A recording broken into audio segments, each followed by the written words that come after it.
Ramadan nous a offert une période exceptionnelle de dévotion et d'effort.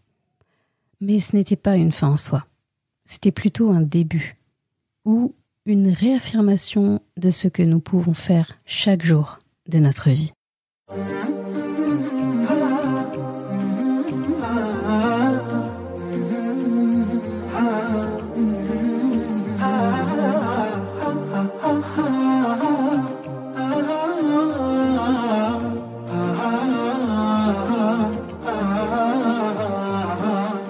Bienvenue sur Coran de ton cœur, le podcast qui t'aide à reconnecter ton cœur à ton Coran. Je suis Zeynep et je suis passionnée par les deux médecines indispensables à toute vie sur Terre, celle de l'âme et celle du corps.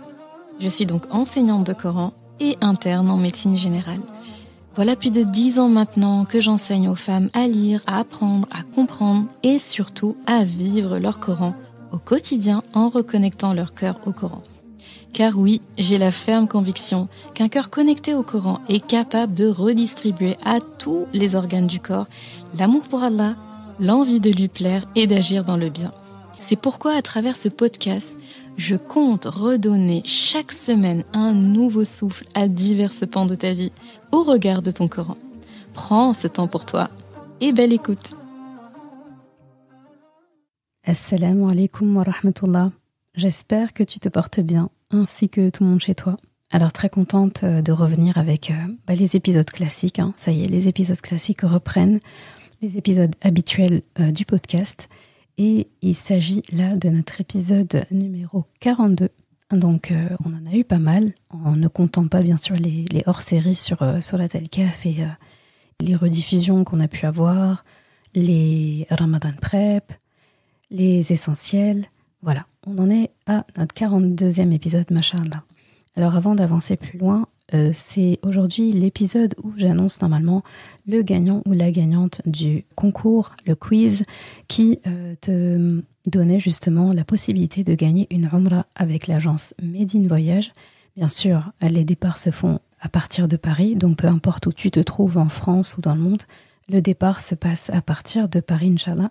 Et à la fin de l'épisode, j'annoncerai le ou la gagnante et cette personne bien sûr sera contactée par mail pour lui annoncer la bonne nouvelle, Inch'Allah. Et je rappelle que ce concours est clôturé bien sûr et passé l'écoute de cet épisode aujourd'hui, le concours n'est plus d'actualité, mais le quiz reste toujours disponible pour tester les connaissances à l'épisode 22 de Raconte-moi Al-Qasas. On revient sur notre épisode. Alors, Ramadan est passé depuis quelques jours maintenant et on vient de conclure un mois béni, un mois très béni.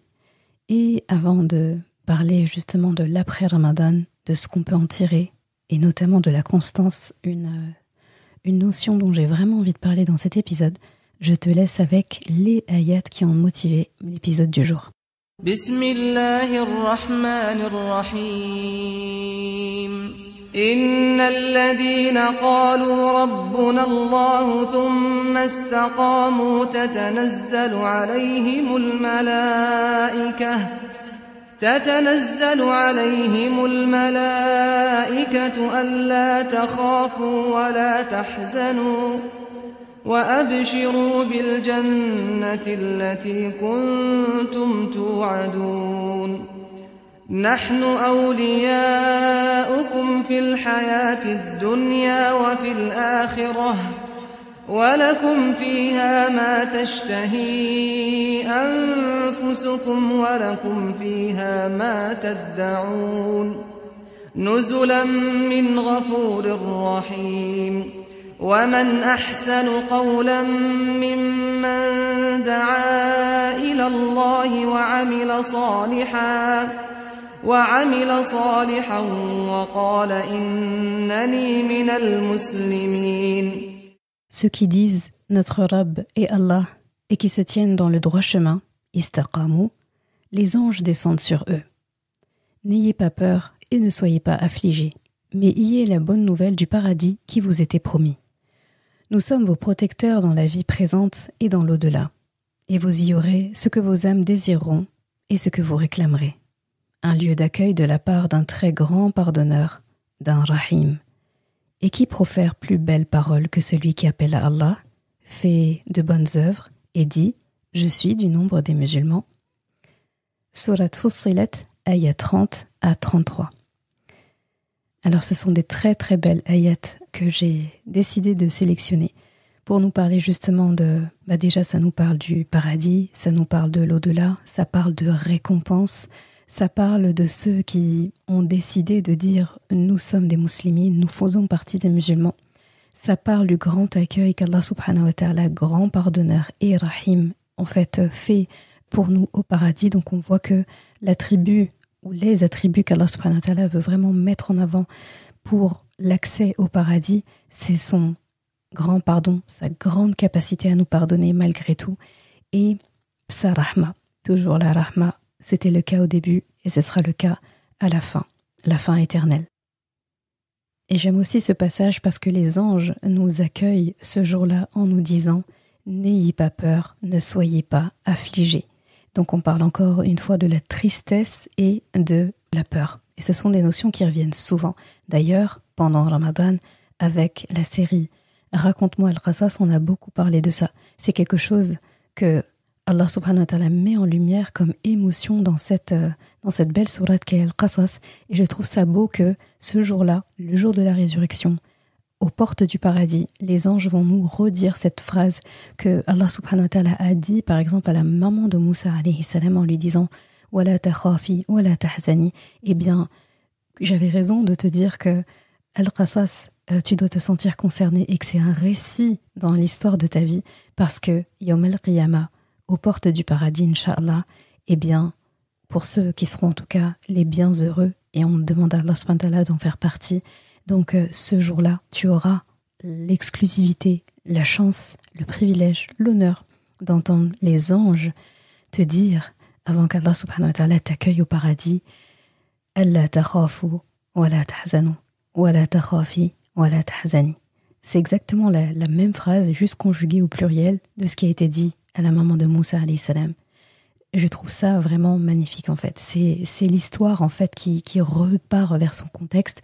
C'est l'histoire qui se répète. Comme je disais, l'histoire est un éternel recommencement. Il n'y a que les acteurs qui changent. Et nous sommes des acteurs en fait. Tout au long de notre vie, nous sommes des acteurs. Et si ce n'est pas nous, c'était nos ancêtres. Si c'est pas nous, ce seront nos descendants, dont nous sommes des ancêtres. Ça veut dire qu'en fait, là où on se trouve au présent, il faut agir au maximum. Alors, dans cet épisode, je voulais parler d'une valeur cruciale. Et je vais essayer d'être concise, Inch'Allah. Ce ne sera pas un long épisode parce que c'est assez clair, en fait, comme notion. C'est la constance. En arabe, on appelle ça al-istiqama. Donc, istiqama, dedans, t'as qama. Donc, c'est un mot que tu commences à reconnaître. C'est aussi de ce mot-là qu'est tiré qawwam, donc l'attribut qu'Allah subhanahu wa ta'ala accorde aux hommes en parlant de droiture, de responsabilité, etc. Donc, istiqama, dedans, donc on a la notion de quelque chose où on se tient droit, où on est tout simplement constant. Et c'est un attribut en fait qui est indispensable à l'homme, au masculin. Et c'est quelque chose qu'Allah nous demande aussi à l'être humain, les hommes, les êtres humains, avec un grand H. Donc c'est une notion qu'il est très important d'acquérir. Et je trouve ça beau d'en parler en post-Ramadan, parce que si tu regardes bien, pendant Ramadan, c'est une qualité indispensable dans ta vie qu'Allah subhanahu wa ta'ala t'a permis de travailler et que tu as réussi en réalité à appliquer. Donc c'est quelque chose déjà de connu et il veille à ce que tous les ans, au moins une fois dans l'année, tu sois quelque part invité, même obligé de l'expérimenter. Et viendra un jour où ce sera tellement compris maintenant que même entre deux Ramadan, tu vas pouvoir l'appliquer. En fait, si tu regardes bien, tu as montré pendant ces 30 jours bénis de Ramadan une capacité remarquable à te discipliner. Tu as prié à l'heure, tu as lu le Coran tous les jours ou presque tous les jours, tu as jeûné tous les jours quand tu étais en capacité en tout cas, tu t'es abstenu de paroles ou d'actions nuisibles, tu as été bienveillant ou bienveillante, généreux. Mais ce qui est essentiel maintenant, c'est de ne pas voir ces actes comme étant limités à Ramadan. C'est ça qui est important. La constance, al-istiqama, c'est cette capacité à poursuivre sur la voie de la soumission à Allah subhanahu wa ta'ala, à continuer. sans fléchir, peu importe les circonstances, comme pendant Ramadan en fait, peu importe les circonstances, il ne t'est jamais passé par la tête de manger sciemment, en plein jeûne. Il ne t'est pas passé par la tête, en fait, de mentir, de commettre un péché sciemment alors que tu es en état de jeûne. Et il t'est sûrement aussi beaucoup de fois traversé l'esprit des idées pour optimiser ton Ramadan, c'est-à-dire des idées de bonne action.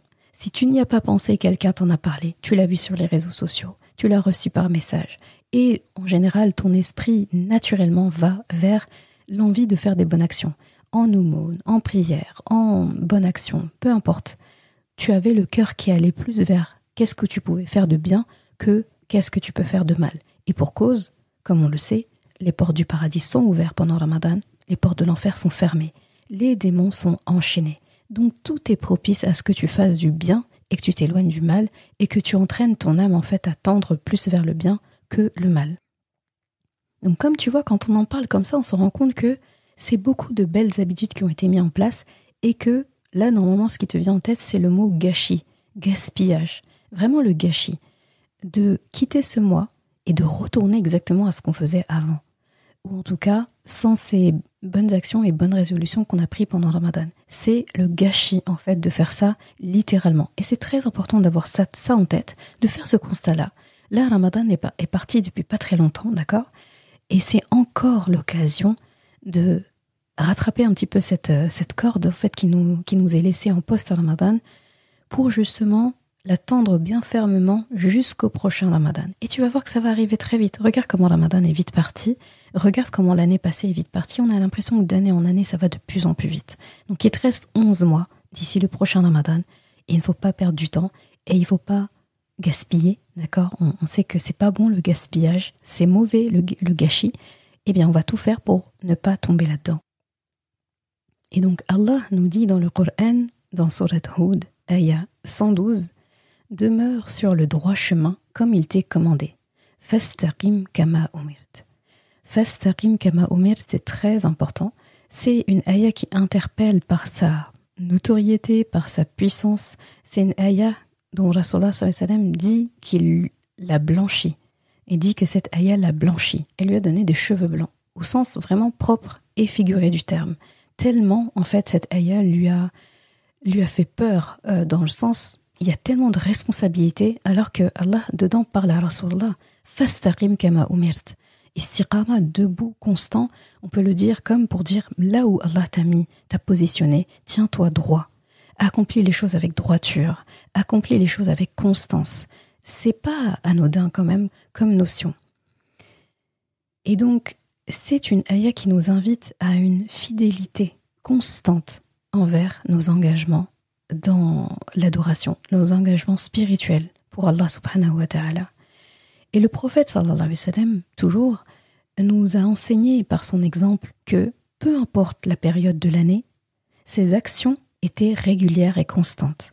D'ailleurs, Aïcha radiyallahu anha nous dit qu'il n'était pas un homme avec des excès passagers. Il était l'homme de la régularité. C'est comme ça qu'on devrait aspirer, nous aussi, à vivre notre foi. C'est capital. Pas en alternance, en fait, de haut et de bas, c'est-à-dire un jour je fais beaucoup, un jour je fais rien du tout, etc. En termes de bien, bien sûr, mais comme un flux continu, un flux stable, moyen. On fait la moyenne un peu, on essaie de maintenir une médiane. Pas un équilibre parfait, d'accord, parce que ça c'est compliqué, mais quelque chose de stable. Un contenu, un flux qui est assez riche. En fait, c'est vraiment très important de faire les choses régulièrement. C'est ça, al-istiqama. La quantité n'a pas vraiment d'importance quand on pense que ce qui compte, c'est la régularité. Et Rasulullah sallallahu alayhi wa sallam avait cette habitude-là. D'ailleurs, dans plusieurs hadiths où on parle justement de la constance de Rasulullah sallallahu alayhi wa sallam, c'est son épouse Aïcha qui parle de ça. Et c'est très beau toujours les hadiths comme ça qui sont rapportés par une de ses épouses, parce que finalement c'est elles qui peuvent vraiment témoigner des habitudes de Rasulullah dans sa maison en fait, et dans la vie de tous les jours. Parce que c'était vraiment elle qui pouvait le voir quand il se réveille, quand il se couche, et au cours de la journée quand elle le voyait. Et en fait, elle disait que ses actes étaient réguliers et constants. Et elle disait aussi pareil, que la meilleure œuvre auprès d'Allah, donc elle rapporte ça de Rasulullah qui disait lui-même que la meilleure œuvre auprès d'Allah, c'est celle qui dure même si elle est en petite quantité. D'accord ? Donc c'est vraiment les meilleures actions, c'est adwamuha, ceux qui sont constantes. Wa in qilla, et même si elles sont petites, vaut mieux un peu, constamment, régulièrement, tout le temps, que beaucoup de temps en temps, beaucoup, rarement. Ça ne sert à rien en fait. C'est comme si tu fais des révisions, c'est comme si tu veux mettre de côté de l'argent pour acquérir un bien ou quoi que ce soit. En fait, il y a plein de petites choses en fait. Pareil pour l'éducation des enfants, on est d'accord qu'on ne va pas un jour leur donner beaucoup d'attention, le lendemain on ne les calcule pas, leur commencer un gros apprentissage, pendant une grande période on leur apprend rien, etc. C'est pareil avec les habitudes. C'est important que ce soit constant, un flux constant. Et pour te motiver, tu peux imaginer ta foi et tes actions comme un arbre en fait, dont les racines doivent être profondément ancrées dans la vérité, dans la certitude. Et là, ça me fait penser à une ayah dans Surat Ibrahim, où Allah subhanahu wa ta'ala parle de l'arbre en fait, de la bonne parole, l'arbre qui s'élance, qui a des racines solides, qui s'élance et qui a des branches, des feuillages, des fleurs et qui donne les meilleurs fruits. Eh bien, pense aussi à cet arbre-là, un arbre qui même face au vent les plus forts reste droit et continue de porter des fruits. Et c'est cette image que on doit garder à l'esprit quand on pense à la constance, à l'istiqama. Et j'ai des conseils pratiques que je peux te donner, c'est de choisir une ou deux actions que tu as entrepris pendant Ramadan et de t'engager à les maintenir tout au long de l'année. Si tu peux en faire plus, n'hésite pas. Mais vraiment, ça pourrait être quelque chose comme la lecture quotidienne du Coran. Je dirais même, c'est pas ça pourrait, c'est que ça devrait même être une obligation personnelle. Tu devrais limite te l'imposer. Si tu l'as goûté pendant Ramadan, tu vois à quel point, en fait, ça met la baraka dans la journée.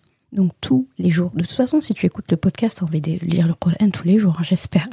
Depuis le temps quand même, ça veut dire si j'ai pas fait bien mon travail, si ça te donne pas envie. Donc c'est très important de lire le Coran tous les jours. Donc ça, faut le maintenir. Même quelques ayats par jour. D'accord ? Quelques ayats par jour. Des ayats que tu as lus chaque jour. Chaque jour où tu as lu une ayat, c'est comme un jour de fête en fait. C'est comme un Eid. Parce que chaque jour, tu as alimenté, tenu cette corde entre Allah et toi. Cette corde tendue fermement entre le ciel et la terre. Comme Rasulullah a parlé du Coran, c'est la corde entre toi et Allah. C'est un lien en fait. C'est pas normal même de ne pas s'alimenter de ça. Donc la lecture du Coran et la prière, ce sont deux éléments de la conversation avec Allah subhanahu wa ta'ala et tu peux pas t'en défaire.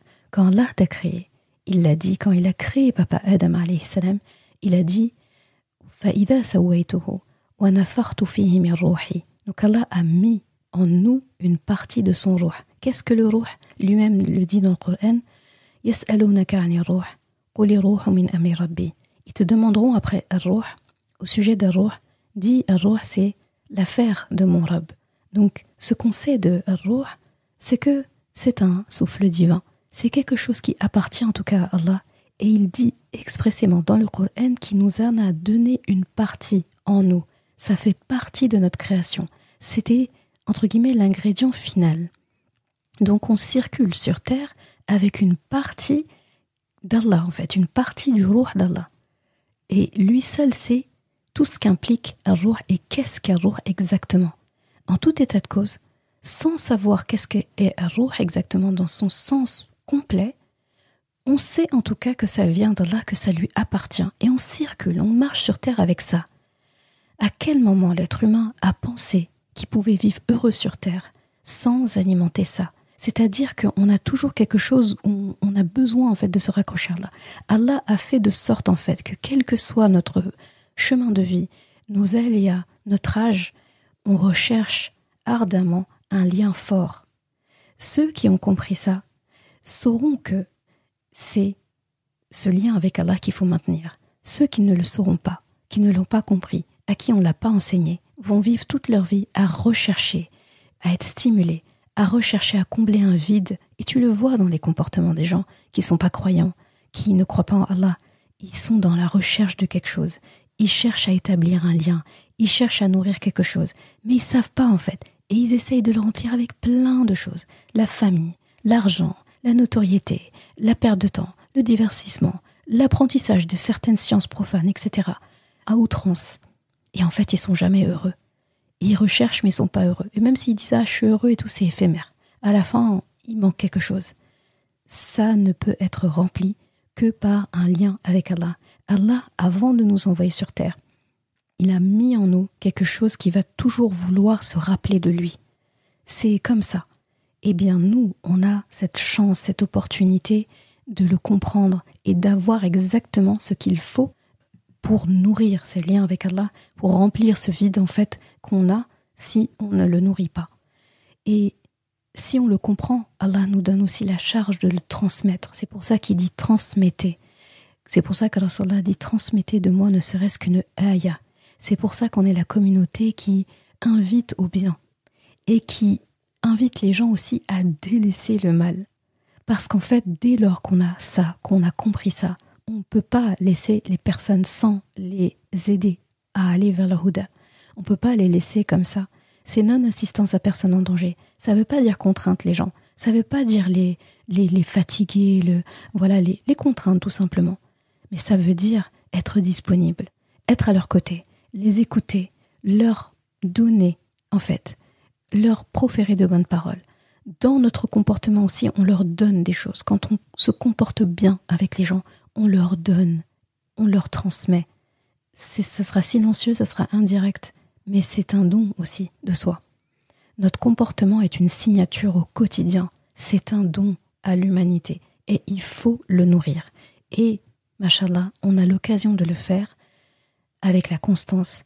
Et Allah nous offre la possibilité à chaque Ramadan de travailler cette constance. Il y a bien quelque chose que tu as travaillé pendant Ramadan, que tu en aies conscience ou non, c'est ta constance. Et c'est une richesse, je ne sais pas si on s'en rend compte. Et la constance, c'est la chose qui est plus difficile à obtenir, je trouve, dans les choses de ce monde. Ça fait partie des choses les plus dures, parce que la motivation, elle est là, mais elle est volatile, elle s'en va. Alors que ce qui permet de perdurer dans ce qu'on fait, et qui donne des résultats au long terme, et qui fait qu'on est fier quand on a accompli un projet, une mission, etc., c'est la discipline. C'est la discipline qui fait que tu te lèves pour aller au travail, même si des fois tu n'as pas envie. Et des matins, on n'a pas envie. Mais on y va quand même. Pourquoi je suis disciplinée? Parce que je sais que si je ne vais pas au travail, je ne pourrai pas gagner d'argent. Je sais que je ne pourrai pas subvenir aux besoins de ma famille. Je sais qu'en fait, je risque de me faire licencier. Et je sais aussi que je ne pourrai pas me regarder dans la glace, quoi. Donc tout ça fait que, même si je n'ai pas envie, même si je suis un peu malade ou vite fait, etc., même si je ne suis pas motivée, je vais y aller quand même. Parce qu'il y a cette peur, une bonne peur, on va dire, de passer à côté d'un bien. En laissant juste mon œuf se dire, voilà, si on s'écoutait et qu'on fonctionnait comme des enfants qui finalement agissent et après regardent les conséquences. C'est ça un enfant. Il agit et après il découvre les conséquences. L'adulte, il pense aux conséquences d'abord et ça le fait agir. Et quand on pense à tout ça en fait, et comme on n'agit pas comme des enfants, on se dit pas « j'ai pas envie d'aller au boulot, j'y vais pas ». Qu'on ait un patron ou pas, hein. Parce que si on est à son compte, c'est pareil. Si tu travailles pas, et si tu ne mets pas une certaine discipline, il n'y a rien qui marche. Et encore pire quand tu es à la tête du projet. Donc, tout ça en fait nous apprend que la constance, la discipline qui va avec, c'est ça qui nous rend fiers à la fin. C'est ça qui nous donne des résultats. C'est ça qui nous est demandé comme ingrédient très important dans la voie d'Allah subhanahu wa ta'ala et on ne peut pas passer à côté.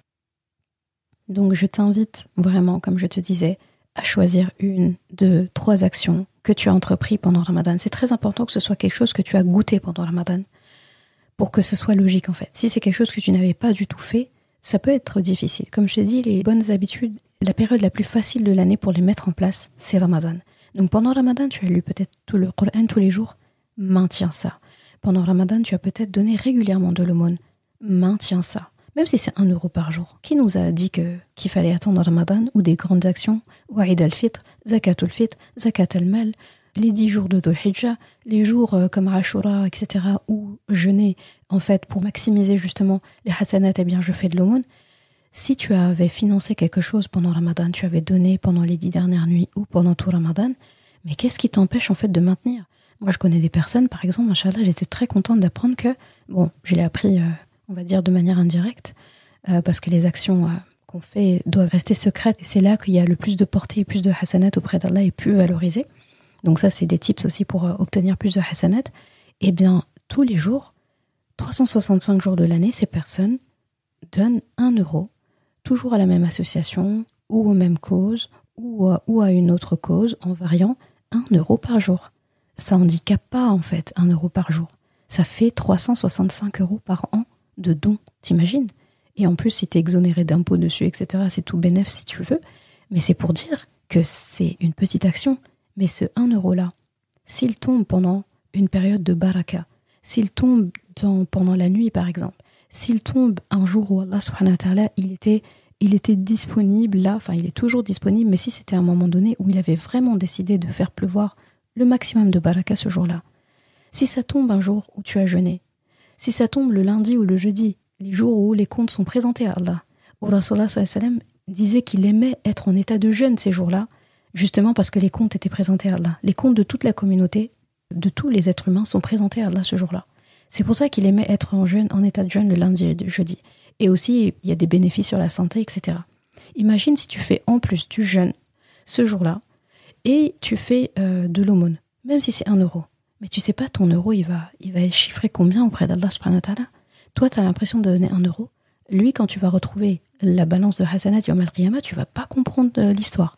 Tu vas te dire, moi j'ai donné 1 euro, comment ça se fait que j'ai des milliards? Il va dire, c'est tombé un jour où il y avait ça, cumulé, c'est beaucoup de baraka, et voilà ce que ça donne. Et comme Allah est très pointilleux sur les comptes, ce qu'il doit te donner, il va te donner. Si ce jour-là c'est tombé un jour où il fallait qu'il te donne plus, il va te donner plus, t'imagines? Donc c'est très important. Et dans le même état d'esprit, tu as jeûné pendant le mois de Ramadan. Donc s'il y a bien quelque chose que tout le monde a expérimenté, c'est le jeûne. Qu'est-ce qui t'empêche de maintenir le jeûne après? Déjà, avec le mois de Shawwal, tu as cette occasion de jeûner, de continuer comme tu as fait pendant le Ramadan. Donc comme le hadith dit, celui qui jeûne son mois de Ramadan en entier et qui le fait suivre des 6 jours de Shawwal, c'est comme s'il avait jeûné toute l'année. T'imagines? Donc pourquoi se priver de ça? Et en plus, on a un modèle, on n'a même pas besoin de chercher loin. Rasulullah jeûnait les lundis, jeudis. T'imagines si sur une année, tu as jeûné Ramadan, tu as jeûné les 6 jours de Shawwal, tu as jeûné, comme c'est recommandé mais pas obligatoire, les 10 premiers jours de Dhul Hijjah. Tu as jeûné le jour de Ashura. Tu as jeûné, donc rattrapé tes jours, si par exemple tu étais en état de menstru ou malade ou peu importe. Et en plus de ça, tu rajoutes lundi, jeudi. Donc ça veut dire que par semaine, voilà, tu as jeûné 2 jours sur le mois, à peu près 8 jours. T'imagines déjà l'état de santé dans lequel tu te maintiens.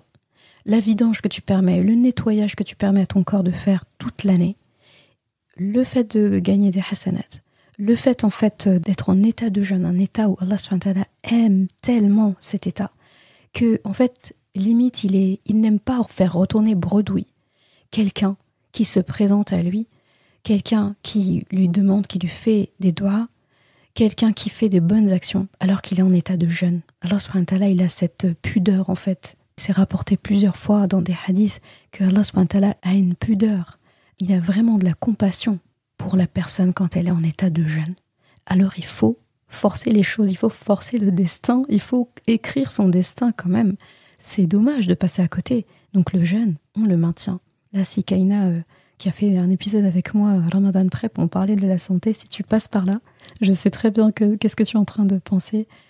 Jeûner les lundis et jeudis. Mes sœurs, mes frères, jeûner les lundis et jeudis. Franchement, c'est au-delà d'être une sunna, c'est tout bénef.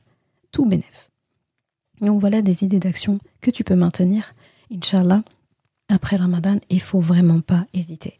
Donc je t'invite vraiment à ne pas laisser l'élan du Ramadan s'éteindre avec ces derniers jours en fait. Ramadan nous a dit au revoir, mais il nous a pas demandé en fait, il nous a pas demandé de laisser nos actions s'éteindre en fait.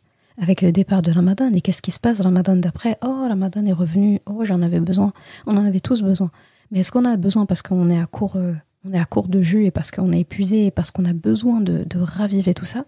Ou est-ce qu'on en a besoin parce qu'en fait toute l'année en fait on s'est complètement on a tout délaissé en fait et on s'est vraiment voilà, on n'a pas pris soin de nous tout simplement. on n'a pas pris soin de nous en maintenant le lien avec Allah, en alimentant justement, en maintenant les choses qu'on a mis en place le Ramadan d'avant.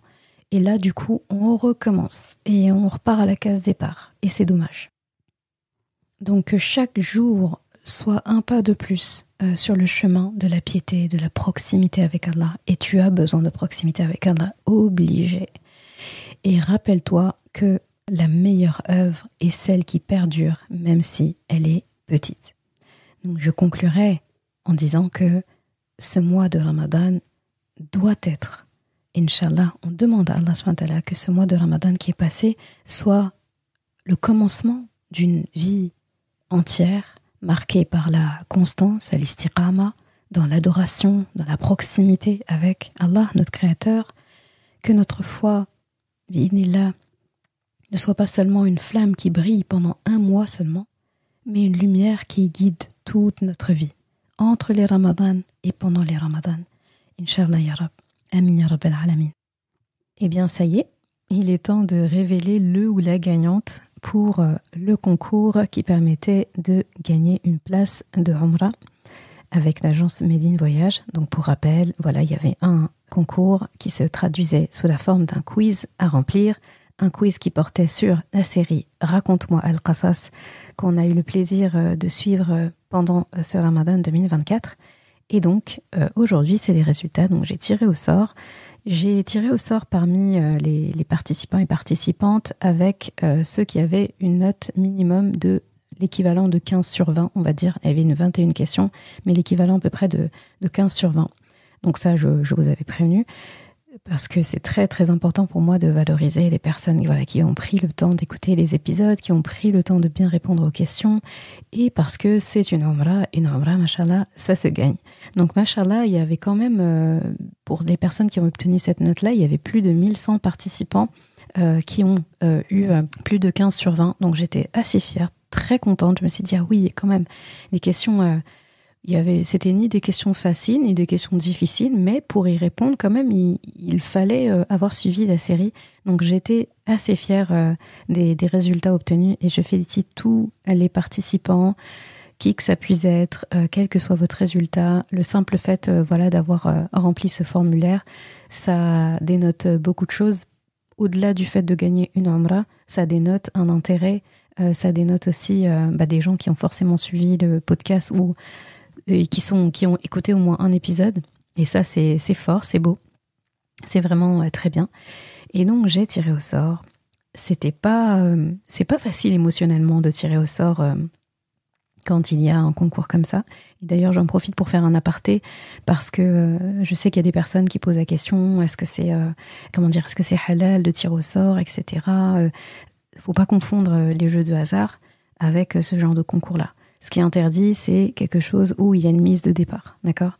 Où il y a une mise de départ, où les gens ont dépensé de l'argent en vue de gagner, et donc la personne qui gagnerait, quelque part, c'est comme si elle empochait un peu l'argent de tout le monde. Ça, c'est le cas des jeux de hasard, les jeux où on gratte, etc. On gratte des papiers, des tombolas, PMU, tout le tralala. Là, c'est pas du tout question de ça. Donc la mise de départ, c'est la mienne, c'est mon cadeau que je choisis d'offrir à quelqu'un. Et comme je peux pas dire je t'offre à toi ou à toi ou à toi, je tire au sort. Je sais parce qu'il y a pas longtemps, il y a quelqu'un qui m'a posé la question sur Instagram en me disant, en me posant la question, mais cette personne a été virulente en me disant mais c'est haram, c'est pas bon, en islam on fait aucun tirage au sort. Et donc je lui ai répondu avec des textes précis qui l'autorisent avec les conditions que j'ai citées. Et au-delà de ça, j'ai envie de dire, là le Coran dans ce cas nous contredirait directement. Pour rappel, il y a un prophète qui s'appelle Zacharia qui a éduqué notre mère Maryam alayhi salam, donc la mère de Isa alayhi salam, et le Coran nous parle d'une scène où il y a eu un tirage au sort parce que tout le monde parmi les religieux, etc., voulait s'arracher un petit peu l'éducation de Maryam, qui était la fille de Imran, qui était quelqu'un de pieux, et donc c'était un vrai privilège en fait de pouvoir l'éduquer dans le mihrab, donc l'équivalent un peu du temple à l'époque, d'accord, donc l'éduquer religieusement, etc. Et donc il y a eu un tirage au sort, d'accord, ils ont jeté donc des bâtonnets, etc., chacun avec le nom, et c'est le nom de de Zacharia alayhi salam qui revenait. Donc oui, il y a eu un tirage au sort et c'est mentionné dans le Coran. Et le lot, c'était, entre guillemets, le lot, c'était d'éduquer notre mère Maryam alayhi salam. Donc une valeur inestimable. Et ça s'est passé par un tirage au sort. Donc là, vous avez eu l'occasion de gagner une Omra, un tirage au sort. Comme je dis, une Omra que j'ai payée de ma poche. J'ai dépensé cet argent-là. J'achète la place auprès de mon frère. Ce n'est pas un cadeau, même s'il me l'a proposé. Je tenais à faire une dépense financière pour cette Omra. Et c'était très important pour moi. C'est une manière pour moi de remercier Allah pour beaucoup de choses personnelles. Et donc, quoi de mieux que de permettre à une personne d'aller visiter les terres sacrées. Et j'espère en tout cas qu'Allah acceptera ça de ma part et vous récompense aussi, vous tous, pour votre participation. Alors, je sais que c'est long, mais voilà, je vais vous annoncer quand même la personne qui a gagné. Alors, c'est une sœur qui a gagné, machallah, et c'est notre sœur Mariam Timera, si je ne me trompe pas. Mariam Timera, si je n'écorche pas plutôt.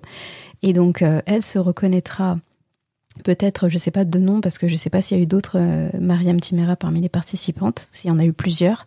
Mais en tout cas, elle est contactée par mail. Donc, chère Mariam, si tu écoutes ce podcast et que tu te reconnais de nom et prénom, eh bien, n'hésite pas à aller dans tes mails. Normalement, tu recevras un mail dans cette journée de vendredi 19 avril 2024, Inch'Allah. Et voilà. Je me suis permise de donner le nom de famille parce qu'il était présent dans le mail, parce que normalement, dans le formulaire, vous avez rempli que votre adresse mail et votre prénom. Et donc à toi, chère Mariam, écoute, toutes mes félicitations. Je suis très contente en tout cas de pouvoir t'offrir cette Omra. Écoute, je te donnerai les modalités par mail, comment procéder, comment faire. On échangera par mail, Inch'Allah. Et je te souhaite une très très belle Omra. Et à tout le monde, félicitations pour votre participation. Félicitations parce que toute personne en fait qui est arrivée jusqu'à remplir ce quiz, je trouve, a gagné. Parce que pour remplir ce quiz, il fallait suivre la série. Et la série, c'est tout bénef, on gagne beaucoup. Vous avez gagné en temps avec le Coran, c'est-à-dire c'est un temps dans votre vie qui va pouvoir témoigner pour vous, Yawm al-Qiyamah. C'est tout bénef, dans tous les cas, vous avez gagné. Et ce ne sont pas des paroles pour juste vous réconforter ou pour vous dire que vous êtes tous gagnants. Le but, c'est de participer. C'est vraiment dans mon cœur que je puisse ça, et j'ai fait des doigts spécialement pour vous aussi, qu'Allah subhanahu wa ta'ala vous offre ce pourquoi vous avez œuvré et vous offre ce que vous espérez. Et donc si c'est la Umrah et que c'était vraiment quelque chose que vous espérez dans votre cœur, bien qu'Allah vous l'accorde, que ce soit par mon biais ou par le biais de quelqu'un d'autre, en tout cas Allah subhanahu wa ta'ala vous accordera ce qu'il faut. Donc voilà, ça c'était la réponse à ma salat al-istikhara, la prière de la consultation. Comme je le disais, lorsque je dois tirer au sort pour offrir quelque chose, c'est très important pour moi de confier cette tâche à Allah subhanahu wa ta'ala, de choisir pour moi. Donc notre sœur Mariam, j'ose espérer qu'elle a été choisie pour en tout cas cette Umrah-là, parce que sûrement c'était de tous, c'était celle pour qui c'était le plus un bien à cet instant précis, peut-être. Allah seul sait, peut-être que Yawm al-Qiyamah, on saura le pourquoi du comment. Eh bien, je vous laisse. Je te souhaite en tout cas une belle semaine. N'oublie pas la lecture de Surat al-Kahf ce vendredi. Et à vendredi prochain, Inch'Allah. Salam alaikum. Merci d'avoir écouté cet épisode. Et comme toujours, si ce podcast t'a apporté du bien, alors une chose à faire, t'abonner pour ne rien rater. Et si il te semble pouvoir être utile à d'autres personnes, sens-toi libre de le partager et même de laisser un commentaire et la note de ton choix sur ta plateforme d'écoute préférée.